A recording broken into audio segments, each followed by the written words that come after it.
Aujourd'hui, on est ici à Flamenco, à Kaysersberg. Quel est le concept de ce restaurant que vous avez ouvert? Il y a une dizaine d'années maintenant, la réflexion elle était de faire des tartes flambées. C'était flambé à l'époque, aujourd'hui c'est flammé.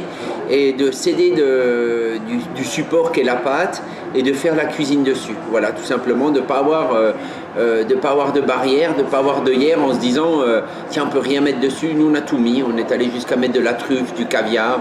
Dans des soirées, on a fait des choses incroyables. À vrai dire, on peut tout mettre, il faut simplement avoir la réflexion de la finesse, avec beaucoup de délicatesse, une cuisson préalable, une cuisson au four, ajouter une salade à la sortie du four, ajouter un bout de poisson, n'importe quoi, on peut tout imaginer, on peut même se dire, tiens voilà, le fond de pâte c'est une assiette. Et on va venir poser sur cette assiette un aliment, qui soit pré-cuit ou cuit au four pendant la cuisson de la pâte. Alors évidemment c'est une base de la tarte flambée classique. Les puristes ont dû un peu se dire au départ, mon Dieu, non, la tarte flambée c'est pas comme ça qu'on la déguste. Et pourtant vous avez réussi à mettre ça en place et à faire découvrir à ces puristes que la tarte flambée, on pouvait la manger différemment.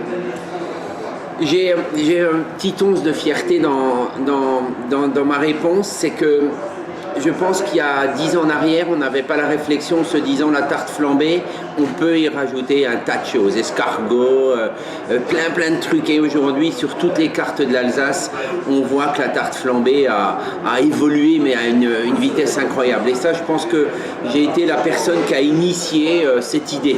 Voilà, et je pense pourquoi j'ai initié, parce que je ne suis pas alsacien. Et j'ai toujours réfléchi comment je peux travailler le terroir et comment je peux mettre le terroir en avant. Et c'est ça qui m'a donné le déclic. Et c'est une réflexion qui est plaisante parce qu'on joue avec un produit et on l'emmène très loin.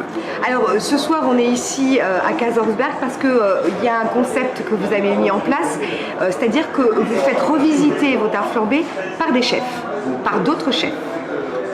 C'est super intéressant pour moi parce que chefs comme Julien ont leur vision de la cuisine, elle leur est propre. D'autres chefs sont venus, on a eu Marc Eberlin, on a eu Jean-Georges Klein, il y a 3 semaines on avait Cédric Moulot à Strasbourg. Voilà, ces chefs-là ont leur vision de la cuisine. Et avec leur vision de la cuisine, ils viennent mettre sur mes tartes leur idée, leur perception de leur cuisine. Et bien souvent, ils se disent, bon Dieu, qu'est-ce qu'on peut faire de belles choses, c'est incroyable. Et donc, j'en suis ravi. Et au-delà de tout ça, c'est aussi quelque part, Julien et Sandrine se sont installés pas loin de chez moi. Et puis, j'avais envie de faire un petit clin d'œil en leur disant, voilà, bienvenue, comme moi je suis le lieu de la vallée, alors il fallait leur souhaiter la bienvenue quand même. Et alors ce soir, qu'est-ce qu'on va déguster au menu? Ça c'est marrant, il va y avoir un œuf. C'est un clin d'œil, il a bien réfléchi. Hein. Entre nous, j'avais jamais pensé à mettre un jaune d'œuf sur la tarte flambée, ça y est, c'est fait. Ça y est. Donc il y a un jaune d'œuf avec du parmesan et du jambon, qui est plutôt un accord parfait, puisque la pâte à pain qu'on peut retrouver en dessous, on a le pain, le jaune d'œuf, le parmesan, c'est ce qu'on aime manger habituellement de façon classique. Derrière ça, on a un cabillaud avec une carotte et puis un jus moutardé, légèrement moutardé, qui est super intéressant.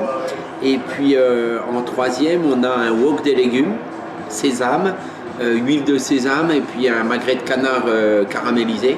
Donc un accord qui est plutôt très sympa également. Et en dernier, on a une pomme caramélisée avec une gelée d'orange et une glace à la crème brûlée. J'en ai mangé tout le week-end. Et ça va continuer, il va y avoir d'autres chefs qui viendront revisiter la tarte flambée? Alors, comme on est dans la vallée de Kaysersberg, comme on est à Kaysersberg, oui, on a Laurine Gutleben de la Vieille Forge, qui est une ancienne employée de chez nous, qui est une ancienne apprentie, qui nous fait ça sur la fin avril. Olivier, on va aller en cuisine après, vous allez un petit peu avec Julien Bitz nous montrer comment vous réalisez cette tarte flambée. Merci à vous, à tout à l'heure. Merci Isabelle.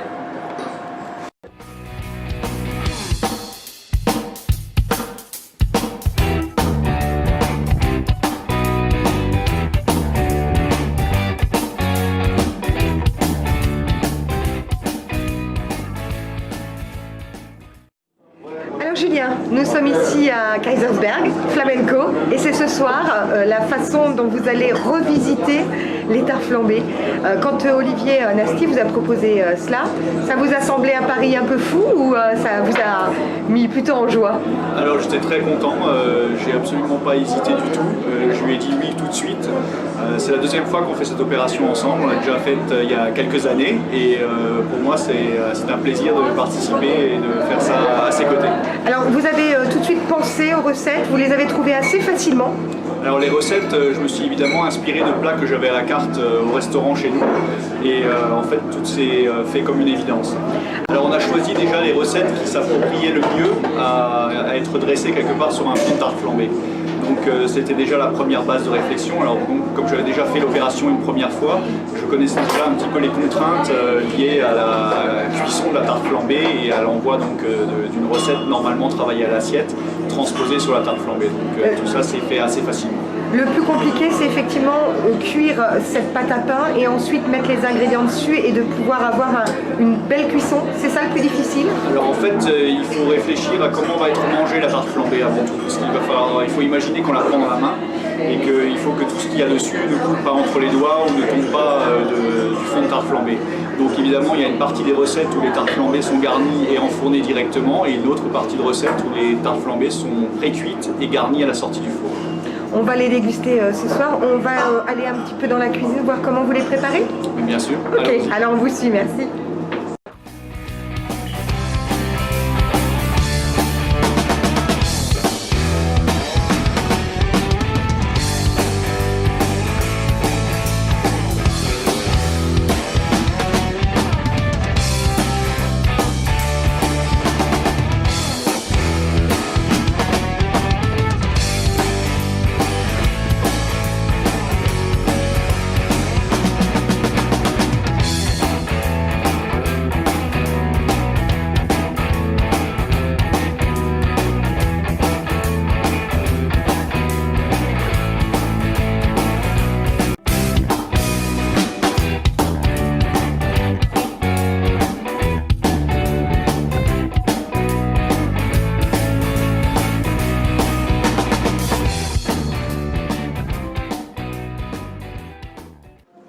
Emmanuel Nasty, Pascal Leonetti, on est avec vous ce soir ici à Kaisersberg, à Flamenco.